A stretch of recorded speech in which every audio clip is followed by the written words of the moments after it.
It's beginning to look a lot like Christmas. Hey gang, we got the first steps in decorating the annual family Christmas tree together, and I'm guessing there's no surprise that Christmas is right around the corner. Should come as no surprise because it's on the calendar same time every year. So my psychologist buddies are telling me that people are just a little bit stressed out, actually more than a little stressed out. They're a lot stressed out when it comes to the finances of Christmas. And since it's no surprise on the calendar that it comes every year, my presumption is that the reason people are stressed is because of the finances of Christmas and the stress of what that brings to the pocketbook. Commonly, my experience in coaching now for over 20 years is that people are stressed about that because they don't have a budget. They're not looking after the money properly, they're not budgeting it properly, and as a result of that, they're dipping into credit or whatever. In fact, Bankrate.com in a recent publication showed that less than a third of North Americans actually have a budget, and even a smaller percentage of them actually pay any attention to or use the budget to any value. So things like Christmas become a big stress because it's a financial hit all in one small cluster of time. Stay with me in this video as we cover the 6 money tips that will help you make sure Christmas and finances are never a surprise and never a stress again.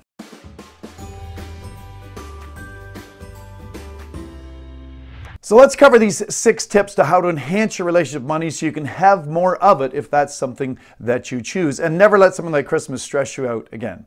First thing to remember about money is it's really just a form of exchange, right? It is representative of the human life value of the people in the company that created the products or services that allowed them to be exchanged for this individual thing called money, or this intermediary thing called money. So if you want more of it, you got to exchange more. It's a really simple formula. Exchange more of your time and talent for the goods and services, products and services that you or your company provide to the world, right? Second thing to remember about money is it is not moral. People moralize money all the time. It is just an intermediary of exchange. And it actually replaced an age-old system called the barter system, where a carpenter would exchange, some of his services for some wheat, or the person that had the farm with the wheat would exchange it for some chickens. But how do you figure out how much each one of those things is worth? Well, this is where money came in. It became an intermediary to make it easier to exchange goods and services and to stockpile it over time. So again, remember, money is not moral. The third thing about money is that it is an amplifier.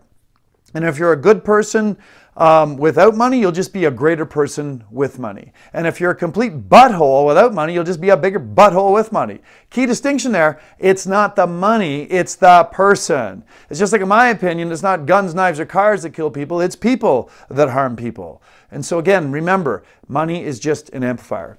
The fourth thing to remember is that money is really just a tool to invest in things we value, okay? Or things that are linked to what we value. As an example, our partially finished Christmas tree here. Family is my highest core value. And one of the things my family values a lot is Christmas. So it's easy for me and my wife to budget for Christmas-related expenses, and we do that very early in the year for the next year. Why? Because it's something that we highly value. Speaking about budgets, that's the 5th thing we want to talk about here when we talk about the 6 tips for money, all right? If you recognize that it's really just a tool to invest in things you value, you can understand why it's so doggone important to have a budget. Because a budget allows you to consciously intend where you want your money and energy, called money, to be directed, and it allows you to caretake for it and look after it well, all right? As I stated earlier, there's very few people who actually have a budget, and even less of those who make good use of it.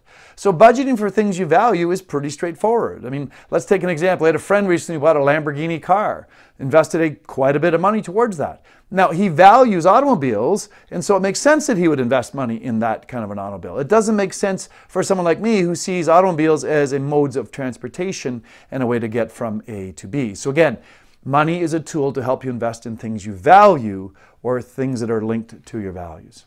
And the 6th point we want to cover in today's video is that money is about courage. Because if you have a budget, and I'm advocating strongly for having a budget and living by that budget, it takes courage to live according to that budget. To avoid the blinky, shiny things that are shown on television and the marketing geniuses spend a lot of time, energy, money helping you believe that you want. Investing in things you value is really what money is for.